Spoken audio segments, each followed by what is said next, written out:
नमस्कार, जय श्री राम। आप सभी का स्वागत है हमारी ज्योतिष कक्षा 10 में। आज की क्लास जो है वो देवताओं के गुरु बृहस्पति के बारे में है। आज हम गुरु को ए से लेके जेड तक समझेंगे, यानी कि गुरु का स्वभाव कैसा है, गुरु किस तरह का ज्ञान हमें देता है, और इसे जीव कारक क्यों कहा जाता है, क्योंकि इसे जीव कारक की संज्ञा दी गई है, इसे जीव बोला गया है। गुरु किन चीजों का कारक है, गुरु की राशियां कौन कौन सी होती हैं, और गुरु की जो दृष्टियां हैं वो क्या क्या है, गुरु से संबंधित कौन से बिजनेस देखे जाते हैं, कौन से रोग देखे जाते हैं, गुरु से संबंधित शरीर के अंग रोग कौन कौन से हो सकते हैं, रंग वार धातु और दान क्या क्या होते हैं। तो चलिए शुरू करते हैं। तो सबसे पहले ये जानने की जरूरत है कि गुरु कौन है। गुरु का दूसरा नाम है बृहस्पति। वैदिक ज्योतिष में इन्हें देवगुरु बोला गया है, यानी कि देवताओं का गुरु। इसलिए गुरु का जो सबसे पहला कनेक्शन बनता है वो है ज्ञान और मार्गदर्शन से, यानी कि वो हमें रास्ता दिखाता है। गुरु सिर्फ हमें इंफॉर्मेशन नहीं देता है, बल्कि उस इंफॉर्मेशन को समझने की और उसको किस तरह से यूज किया जाए उसकी क्षमता देता है। बुद्ध आपको बताएगा कि कोई चीज क्या है, लेकिन गुरु आपको ये समझाएगा कि ये चीज ऐसी क्यों है और उसका सही उपयोग जो है वो कैसे करना है। इसलिए आप एक लाइन में एक चीज याद रखिए कि बुद्ध इंफॉर्मेशन देता है और गुरु हमें विजडम देता है, यानी कि बुद्धिमत्ता देता है। समझते हैं गुरु के स्वभाव को। तो जो गुरु का स्वभाव है वो मुख्य रूप से सात्विक है, शुभ है, ज्ञानवर्धक है और विस्तार देने वाला, यानी कि एक्सपेंशन का कारक है। गुरु के स्वभाव में ये गुण देखे जाते हैं: ज्ञानी और विवेकी, धार्मिक और आध्यात्मिक, उदार और दयालु, गंभीर और परिपक्व यानी कि मैच्योर, मार्गदर्शन देने वाला यानी कि हमें सही रास्ता दिखाने वाला, न्यायप्रिय, आशावादी, एक्सपेंशन यानी विस्तार करने वाला, शिक्षक और सलाहकार, संरक्षण देने वाला।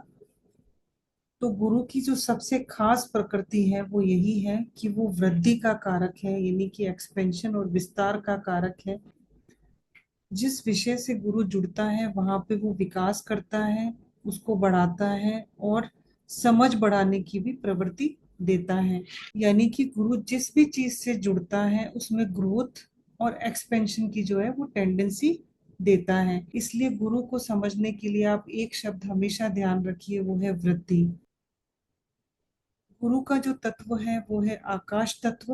आकाश का स्वभाव क्या है? ये विशाल है और उसकी कोई भी सीमा नहीं है।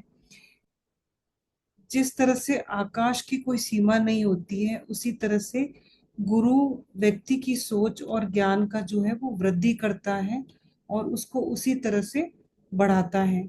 अच्छा ज्ञान देता है, परिपक्व सोच देता है, आध्यात्मिकता की तरफ ले जाता है और हर चीज को देखने का जो है विशाल दृष्टिकोण देता है। गुरु को जीव कारक भी माना जाता है।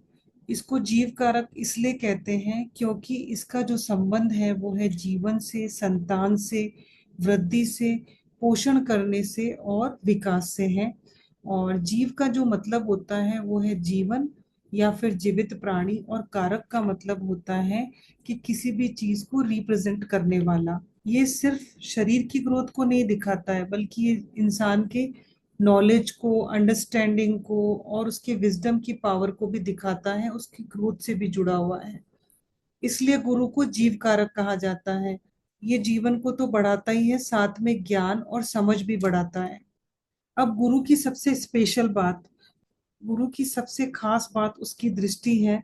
गुरु की पांचवी, सातवीं और नवीं दृष्टि होती है, अर्थात जिस भाव में ये बैठा है वहां से पांचवें भाव को देखेगा, सातवें भाव को देखता है और नवे भाव को देखेगा।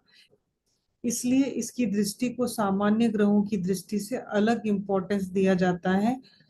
फॉर एग्जाम्पल, उदाहरण के लिए, अगर गुरु लगन में बैठा है तो उसकी दृष्टि पांचवें, सातवें और नवे भाव पर जाएगी।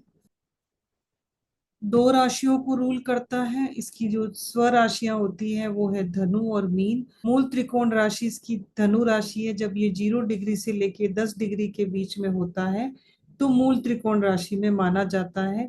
उच्च राशि कर्क राशि है, 5 डिग्री पर ये परम उच्च माना जाता है, इसका परम बिंदु कहा गया है 5 डिग्री को। नीच राशि इसकी मकर राशि है, और इसका जो परम नीच बिंदु है वो भी 5 डिग्री है। अब इसके सबसे इम्पोर्टेंट कारकत्व को समझते हैं। सबसे मुख्य रूप से ये जिसका कारक है वो है शिक्षा, ज्ञान, उच्च शिक्षा, शास्त्र, दर्शन, अध्यापन। संतान का कारक प्रमुख रूप से माना गया है। विवाह का भी कारक यही माना जाता है। महिला की कुंडली में पति का कारक भी है। धन का कारक माना गया है। धन में वृद्धि और सुख समृद्धि का कारक माना गया है। धर्म, संस्कार, पूजा पाठ, आध्यात्मिकता, मंत्र जाप, सदाचार, ये सारे जो है वो गुरु के ही विषय होते हैं।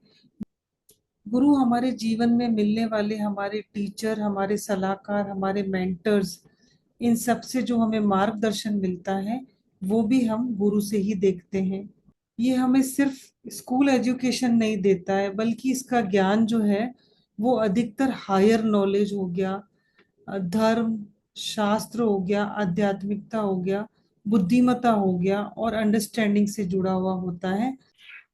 क्योंकि इसका संबंध उच्च शिक्षा से है, इसलिए हायर स्टडीज हो गई, यूनिवर्सिटी, टीचिंग, रिसर्च, लॉ और एजुकेशनल इंस्टीट्यूशंस में इसकी बहुत ही ज्यादा इम्पोर्टेंस होती है। गुरु का जो संबंध है वो है चर्बी से, फैट से यानी वृद्धि, पोषण यानी नरिशमेंट करना और शरीर के विस्तार से जुड़ा हुआ माना जाता है। गुरु से जो संबंधित अंग होते हैं वो है लीवर और फैट। पैनक्रियाज भी जो है वो पारंपरिक ज्योतिष में इसका संबंध माना जाता है इससे। शरीर में जो पोषण होता है और जो शरीर की वृद्धि होती है उसका संबंध भी गुरु से ही है। ब्लड के अंदर जो कुछ भी पोषणकारी चीजें होती है, जो हमारे खून के अंदर में जो नरिशमेंट करती है हमारी बॉडी को, उससे इसका संबंध माना जाता है। और इसका संबंध जांघों से जोड़ा जाता है। अगर ये पीड़ित होता है, समस्याएं हो सकती है, वो है मोटापा यानी वजन बढ़ना, क्योंकि ये चर्बी का कारक है तो चर्बी बढ़ने लगती है। लीवर से रिलेटेड प्रॉब्लम्स आना, शुगर होना, पाचन से संबंधित प्रॉब्लम होना और मेटाबॉलिज्म से जुड़ी हुई सारी प्रॉब्लम्स जो है वो इससे देखी जाती हैं। और शरीर का ज्यादा बढ़ना या फिर सूजन आना वो इससे जोड़ के देखा जाता है। इससे संबंधित बिजनेस और प्रोफेशन जो जो होते हैं वो, क्योंकि ये ज्ञान का कारक है, तो एजुकेशन से related teaching, professor, coaching centre होना, या फिर एजुकेशन कंसल्टेंसी भी हम कह सकते हैं, लेक्चरर होना, ठीक है, बुक्स पब्लिशिंग का काम होना, ट्रेनिंग और मेंटरिंग का काम होना। और इसका संबंध धर्म और सलाह से होने की वजह से हम रिलीजियस एजुकेशन बोल सकते हैं, कंसल्टेंसी का काम बोल सकते हैं। और धन से संबंधित होने की वजह से हम इन्वेस्टमेंट, बैंकिंग के काम हो गए, फाइनेंस से रिलेटेड काम हो गए, और वेल्थ मैनेजमेंट का काम, फाइनेंशियल कंसल्टेंसी का काम भी बोल सकते हैं। तो ये सारे जो नॉलेज बेस्ड बिजनेस है ये गुरु से कनेक्ट होते हैं। बात करते हैं कुंडली में मजबूत गुरु के बारे में। अगर गुरु मजबूत हो, शुभ स्थिति में होता है, तो व्यक्ति में अच्छी समझ होती है, वो बहुत ही विवेकी होता है, विजडम अच्छा होता है उसका, पॉजिटिव सोच रखने वाला होता है और हर किसी को सही सलाह देने की उसमें क्षमता होती है। अपने निर्णयों को बहुत ही मेच्योरिटी से लेता है, नैतिकता और प्रिंसिपल पे चलता है, दूसरों को गाइड करने की उसकी क्षमता बहुत अच्छी है। जीवन में उसको सही लोगों का सहयोग मिलता है, उसको टीचर्स अच्छे मिलते हैं, उसको मेंटर्स बहुत अच्छे मिलते हैं जो उसका सहयोग करते हैं। जीवन में ग्रोथ की संभावना बढ़ जाती है। गुरु व्यक्ति को दूसरों को मार्गदर्शन करने की क्षमता अच्छी दे सकता है। ऐसे लोगों में उच्च शिक्षा के प्रति बहुत रुचि होती है, उसका झुकाव आध्यात्मिकता की तरफ बहुत होता है, उसको आध्यात्मिकता की गहरी समझ होती है। अच्छा शिक्षक हो सकता है, मेंटर, और अपने ज्ञान को दूसरों तक सही तरीके से पहुंचाने की जो है वो प्रवृत्ति बहुत अच्छी होती है। अपॉर्चुनिटीज इनको मिलती रहती है अपनी लाइफ में। फाइनेंशियली बहुत अच्छा होता है व्यक्ति, और उसको सही समय पर जब भी उसको गाइडेंस की जरूरत होती है अपनी लाइफ में, तो अच्छे लोगों का, अच्छे गुरुओं का सपोर्ट मिलता है। व्यक्ति को भाग्य का साथ मिलता है खासकर तब जब कुंडली में गुरु 9वें और 11वें भाव में हो या 9वें या 11वें भाव से संबंध बनाता है। अब जिसकी कुंडली में गुरु कमजोर हो, पीड़ित अवस्था में हो, तो क्या होता है, गुरु जिन क्षेत्रों का प्रतिनिधित्व करता है या जिस जिस चीजों को वो रूल करता है उससे उसको सपोर्ट नहीं मिल पाता। सही गाइडेंस में कमी होती है, हायर एजुकेशन में उसके रुकावट आती है, या फिर उसके जो है डायरेक्शंस ही बदल जाते हैं, उसको कोई भी निर्णय लेने में कंफ्यूजन क्रिएट होती है, भाग्य का सपोर्ट नहीं मिलता, धन से संबंधित सारी प्रॉब्लम्स क्रिएट होती है, वो निर्णय सही नहीं ले पाता, और धार्मिक और आध्यात्मिक जो भी विषय हैं उसमें भी उसको कंफ्यूजन होती है और अपनी नॉलेज में और कॉन्फिडेंस में उसके कमी आ जाती है। और अक्सर ये भी होता है कि वो अपने नॉलेज का गलत इस्तेमाल करता है और गलत एडवाइस देना शुरू करता है, और उसमें कई बार ऐसा होता है कि ओवर कॉन्फिडेंस भी आ जाता है, गलत व्यक्ति पे विश्वास करने लगता है, वो व्यक्ति अंधविश्वासी हो सकता है, नॉलेज का उसको ईगो आ जाता है, बिना सोचे समझे अपने डिसीजंस लेने लगता है। तो कुंडली में अगर पीड़ित गुरु है, कमजोर गुरु है, तो व्यक्ति को अपने जीवन में सपोर्ट नहीं मिल सकता, सपोर्ट की कमी आती है। गुरु का रंग है वो पीला माना जाता है, इसलिए गुरु से संबंधित पूजा, दान और उपाय में भी पीले रंग की वस्तुओं का यूज किया जाता है। इसका वार गुरुवार होता है, इसे बृहस्पतिवार भी कहा जाता है। इसकी मुख्य धातु सोना मानी जाती है, रत्न इसका पीला पुखराज है जिसको येलो सफायर कहते हैं। इसकी दिशा ईशान कोण यानी कि उत्तर पूर्व दिशा मानी जाती है। इसका संबंध मधुर रस यानी कि मीठे स्वाद से माना जाता है। इससे रिलेटेड जो अनाज और द्रव्य होते हैं वो है चना दाल, हल्दी, गेहूं, गुड़, और जितने भी पीले पदार्थ हैं वो सारे इससे जोड़ के देखे जाते हैं। इसके जो देवता है वो है देवगुरु बृहस्पति। तो आज की क्लास में हमने गुरु को सिर्फ एक शुभ ग्रह के रूप में नहीं देखा, बल्कि हमने ये भी समझने की कोशिश की कि हमारी कुंडली में गुरु आखिर रिप्रेजेंट किन किन चीजों को करता है।